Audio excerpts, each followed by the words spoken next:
ಎಲ್ಲರಿಗೂ ನಮಸ್ಕಾರ. ನಿಮ್ಮ ಶ್ರಾವ್ಸ್ ಕಲ್ಪವೃಕ್ಷ ಚಾನಲ್ಗೆ ಸ್ವಾಗತ. ಇವತ್ತು ರವೆ ಉಂಡೆ ಅಂದರೆ ಬಾಯಲ್ಲಿಟ್ಟರೆ ಕರಗ್ತಕ್ಕಂಥ ಒಂದು ರವೆ ಉಂಡೆನ ಪಾಕನೇ ತಗೊಳ್ಳದೆ ಯಾವ ರೀತಿ ಮಾಡೋದು ಅಂತ ನೋಡೋಣ. ತುಂಬಾ ಸಿಂಪಲ್ಲಾಗಿ ಮಾಡ್ಕೊಳ್ಬೋದು. ಈ ರವೆ ಉಂಡಿನ ಬಾಯಲ್ಲಿಟ್ಟರೆ ಕರಗ್ತಕ್ಕಂಥ ರೀತಿಯಲ್ಲಿ ಯಾವ ರೀತಿ ಮಾಡೋದು ಅಂತ ನೋಡ್ಕೊಂಬರೋಣ. ಮೊದಲಿಗೆ ನಾನಿಲ್ಲಿ ಒಂದು ಪಾತ್ರೆನ ಗ್ಯಾಸ್ ಮೇಲೆ ಇಟ್ಕೊಂಡಿದ್ದೀನಿ. ಸ್ವಲ್ಪ ಬಿಸಿ ಆದಮೇಲೆ 1 ಕಪ್ ಅಳತೆಯಲ್ಲಿ 1 ಕಪ್ ಆಗುವಷ್ಟು ಚಿರೋಟಿ ರವೆ ಅಥವಾ ಸಣ್ಣ ರವೆ ಅಥವಾ ಉಂಡೆ ರವೆ ಅಥವಾ ಸೆಮೋಲಿನ್ ರವೆ ಅಂತ ಕೂಡ ಕರಿತೀವಿ. ಆ ಒಂದು ರವೆನ 1 ಕಪ್ ಬಳಸ್ಕೊಂಡಿದ್ದೀನಿ. ಹಾಗೆ ಅದೇ ಕಪ್ಪಿಂದ ಒಂದು ಅರ್ಧ ಕಪ್ ಆಗುವಷ್ಟು ಪುಟಾಣಿ ಅಥವಾ ಹುರುಗಡ್ಲೆನ ಸೇರಿಸ್ಕೊಂಡಿದ್ದೀನಿ.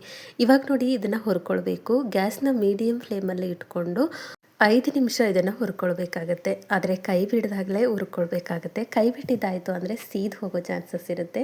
ಹಾಗಾಗಿ ಬಣ್ಣ ಬದಲಾಗಬಾರ್ದು. ಬಟ್ ಸ್ವಲ್ಪ ನಮಗೆ ಈ ಒಂದು ಹಾಕಿರ್ತಕ್ಕಂಥ ಹುರುಗಡ್ಲೆ ಇರ್ಬೋದು, ಹಾಗೆ ಹಾಕಿರ್ತಕ್ಕಂಥ ರವೆ ಇರ್ಬೋದು, ಒಂದು ಸ್ವಲ್ಪ ಹಗುರವಾಗಬೇಕು. ಹಾಗಾಗಿ ಒಂದು 5 ನಿಮಿಷ ಮೀಡಿಯಂ ಫ್ಲೇಮಲ್ಲಿ ಇಟ್ಕೊಂಡು ಈ ರೀತಿ ಹುರ್ಕೊಳ್ಳಿ. ಇವಾಗ ನೋಡಿ ಒಂದು 5 ನಿಮಿಷ ಆಗಿದೆ.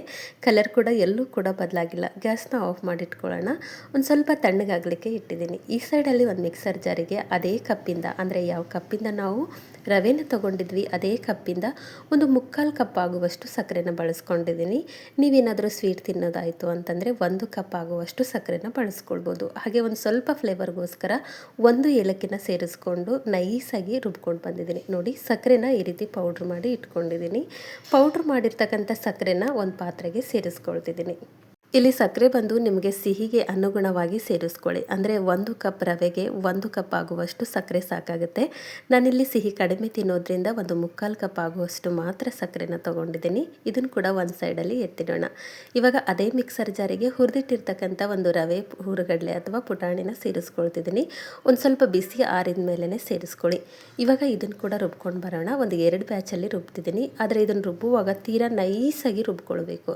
ರವೆ ಒಂದು ಸ್ವಲ್ಪ ಕೂಡ ರವೆ ರೀತಿಯಲ್ಲಿರಬಾರ್ದು. ಹಾಗಾಗಿ ತೀರಾ ನೈಸಾಗಿ ಅಂದರೆ ಹಿಟ್ಟಿನ ರೀತಿಯಲ್ಲಿ ರುಬ್ಕೊಳ್ಳೋಣ. ಇಲ್ಲಿ ನಾನು ಕೂಡ ಅದೇ ರೀತಿಯಲ್ಲಿ ಅಂದರೆ ತೀರಾ ನೈಸಾಗಿ ರುಬ್ಕೊಂಡಿದ್ದೀನಿ. ರುಬ್ಬಿರ್ತಕ್ಕಂಥ ರವೆ ಹಾಗೆ ಹುರುಗಡ್ಲೆ ಮಿಶ್ರಣನ ರುಬ್ಬಿ ಇಟ್ಕೊಂಡಿರ್ತಕ್ಕಂಥ ಒಂದು ಸಕ್ಕರೆ ಪೌಡ್ರ್ ಜೊತೆ ಸೇರಿಸ್ಕೊಳ್ತಿದ್ದೀನಿ. ಒಂದು 2 ಬ್ಯಾಚಲ್ಲಿ ರುಬ್ಕೊಂಡಿದ್ದೆ. 2 ಬ್ಯಾಚನ್ನು ತೀರಾ ನೈಸಾಗಿ ರುಬ್ಕೊಳ್ಳಿ. ಇವಾಗ ನೋಡಿ 2 ಪೌಡ್ರನ್ನ ನಾವು ಮಿಕ್ಸ್ ಮಾಡ್ಕೊಳ್ಬೇಕು. ಅಂದರೆ ಸಕ್ಕರೆ ಹಾಗೆ ರವೆ 2 ಸಮ ಪ್ರಮಾಣದಲ್ಲಿ ಮಿಕ್ಸ್ ಆಗಬೇಕು. ಹಾಗಾಗಿ ಈ ರೀತಿ ಒಂದ್ಸರಿ ಮಿಕ್ಸ್ ಮಾಡಿ ರೆಡಿ ಮಾಡಿ ಇಟ್ಕೊಳ್ಳೋಣ. ನೋಡಿ, ಈ ರೀತಿ ಮಿಕ್ಸ್ ಮಾಡ್ತಾ ಮಾಡ್ತಾ ಸಕ್ಕರೆ ಈ ಒಂದು ರವೆ ಮಿಶ್ರಣ ಜೊತೆಗೆ ಸರಿಯಾಗಿ ಹೊಂದ್ಕೊಳ್ಬೇಕು. ಈ ರೀತಿಯಲ್ಲಿ ಆದರೆ ಸಾಕು. ಇವಾಗ ಇದು ರೆಡಿಯಾಗಿದೆ. ಇದನ್ನು ಒಂದು ಸೈಡಲ್ಲಿ ಎತ್ತಿಟ್ಕೊಂಡು ಬಿಡೋಣ. ಈ ಸೈಡಲ್ಲಿ ಆಲ್ರೆಡಿ ಮತ್ತೆ ನಾನು ಗ್ಯಾಸ್ ಮೇಲೆ ಅದೇ ಪ್ಯಾನ್ನ ರೆಡಿ ಮಾಡಿಟ್ಕೊಂಡಿದ್ದೆ. ಒಂದು ಸ್ವಲ್ಪ ಪ್ಯಾನ್ ಬಿಸಿ ಆದಮೇಲೆ ಒಂದು 2ರಿಂದ 3 ಸ್ಪೂನ್ ಆಗುವಷ್ಟು ತುಪ್ಪನ ಸೇರಿಸ್ಕೊಳ್ಬೇಕು. ನೀವು ತುಪ್ಪ ತಿನ್ನೋದಾಯಿತು ಅಂತಂದರೆ 4 ಸ್ಪೂನ್ ಕೂಡ ಸೇರಿಸ್ಕೊಳ್ಬೋದು. ಇಲ್ಲಿ ನಾವು ತೊಗೊಂಡಿರ್ತಕ್ಕಂಥ ಕ್ವಾಂಟಿಟಿಗೆ ಸರಿಯಾದ ಅಳತೆಯಲ್ಲಿ ತುಪ್ಪ ಹೇಳೋದಾಯಿತು ಅಂತಂದರೆ ಒಂದು 3ರಿಂದ 3.5 ಸ್ಪೂನ್ ಆಗುವಷ್ಟು ತುಪ್ಪ ಬೇಕಾಗುತ್ತೆ. ನಾವಿಲ್ಲಿ ತುಪ್ಪನ ಕಡಿಮೆ ತಿನ್ನೋದ್ರಿಂದ ಒಂದು 3 ಸ್ಪೂನ್ ಆಗುವಷ್ಟು ತುಪ್ಪ ಸೇರಿಸ್ಕೊಂಡು ಸ್ವಲ್ಪ ತುಪ್ಪ ಬಿಸಿ ಆದಮೇಲೆ ರೆಡಿ ಮಾಡಿರ್ತಕ್ಕಂಥ ಒಂದು ಮಿಶ್ರಣನ ಸೇರಿಸ್ಕೊಂಡಿದ್ದೀನಿ. ಈ ಟೈಮಲ್ಲಿ ಗ್ಯಾಸು ಲೋ ಫ್ಲೇಮಲ್ಲೇ ಇರಲಿ. ಈ ರೀತಿ ಎಲ್ಲ ಪೌಡ್ರನ್ನು ಸೇರಿಸ್ಕೊಂಡು ಆದಮೇಲೆ ಮತ್ತೆ ಗ್ಯಾಸ್ನ ಮೀಡಿಯಮ್ ಫ್ಲೇಮಲ್ಲಿ ಇಟ್ಕೊಂಡು ನಾವು ಹುರಿತಾ ಹೋಗಬೇಕು. ನೋಡಿ, ಕೈ ಬಿಡ್ದ ಹಾಗೆ ಹುರ್ಕೊಳ್ಳಿ.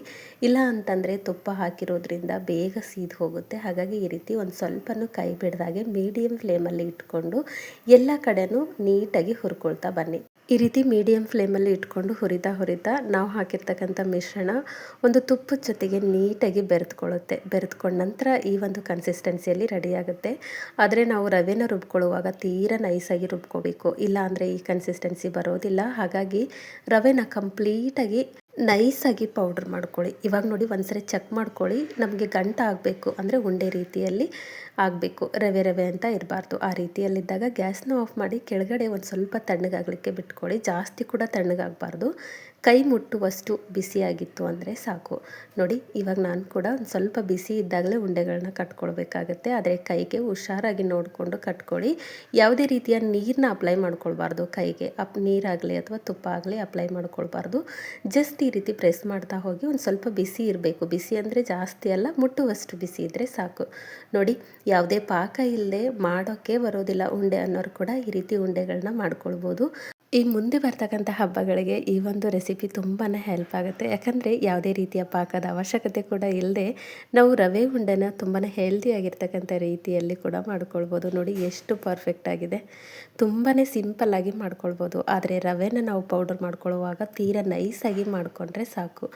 ಉಂಡೆಗಳು ಇದೇ ರೀತಿಯಲ್ಲಿ ಸಾಫ್ಟಾಗಿ ಬರುತ್ತೆ. ಅಕಸ್ಮಾತ್ ಏನಾದರೂ ರವೆನ ನಾವು ನೈಸಾಗಿ ಮಾಡ್ಕೊಂಡಿಲ್ಲ ಪೌಡ್ರನ್ನ ಅನ್ನೋದಾಯಿತು ಅಂತಂದರೆ ರವೆ ರವೆ ರೀತಿಯಲ್ಲೇ ಆಗಿಬಿಡುತ್ತೆ. ಎಷ್ಟೇ ನಾವು ತುಪ್ಪನ ಸೇರಿಸಿ ಹುರಿದ್ರೂ ಕೂಡ ಈ ಒಂದು ಕನ್ಸಿಸ್ಟೆನ್ಸಿಯಲ್ಲಿ ಬರೋದಿಲ್ಲ. ಹಾಗಾಗಿ ನಾವು ರವೆನ ನೈಸಾಗಿ ಪೌಡ್ರ್ ಮಾಡ್ಕೊಳ್ಬೇಕು. ಈ ಒಂದು ಬರ್ತಕ್ಕಂಥ ಹಬ್ಬಗಳಿಗೆ ಈ ಒಂದು ರೆಸಿಪಿ ತುಂಬಾ ಹೆಲ್ಪ್ಫುಲ್ ಆಗಿರುತ್ತೆ. ನಾನು ತೊಗೊಂಡಿರ್ತಕ್ಕಂಥ ಕ್ವಾಂಟಿಟಿಯಲ್ಲಿ ಒಂದು 7ರಿಂದ 8 ಉಂಡೆಗಳು ರೆಡಿಯಾಗಿದೆ. ಈ ಹಿಂದೆ ಕೂಡ ಹಲವಾರು ರೀತಿಯ ಸ್ವೀಟ್ ರೆಸಿಪಿಗಳನ್ನು ನನ್ನ ಚಾನಲ್ನಲ್ಲಿ ಅಪ್ಲೋಡ್ ಮಾಡಿದ್ದೀನಿ. ಇಂಟ್ರೆಸ್ಟ್ ಇತ್ತು ಅಂದರೆ ಒಂದ್ಸರಿ ಚೆಕ್ ಮಾಡ್ಕೊಳ್ಳಿ. ಐ ಹೋಪ್ ಇವತ್ತಿನ ರೆಸಿಪಿ ನಿಮಗೆ ಭಾಳ ಇಷ್ಟ ಆಗದ ಅಂದ್ಕೊಳ್ತೀನಿ. ಇಷ್ಟ ಆಗಿದ್ದರೆ ದಯವಿಟ್ಟು ನನ್ನ ಚಾನಲ್ನ ಸಬ್ಸ್ಕ್ರೈಬ್ ಮಾಡ್ಕೊಳ್ಳಿ. ಹಾಗೆ ಈ ಒಂದು ರೆಸಿಪಿನ ನಿಮ್ಮ ಫ್ರೆಂಡ್ಸ್ ಆ್ಯಂಡ್ ಫ್ಯಾಮಿಲಿಗೆ ಶೇರ್ ಮಾಡಿ. ನಾಳೆ ಮತ್ತೊಂದು ಹೊಸ ರೆಸಿಪಿಯೊಂದಿಗೆ ಸಿಗೋಣ. ಧನ್ಯವಾದ.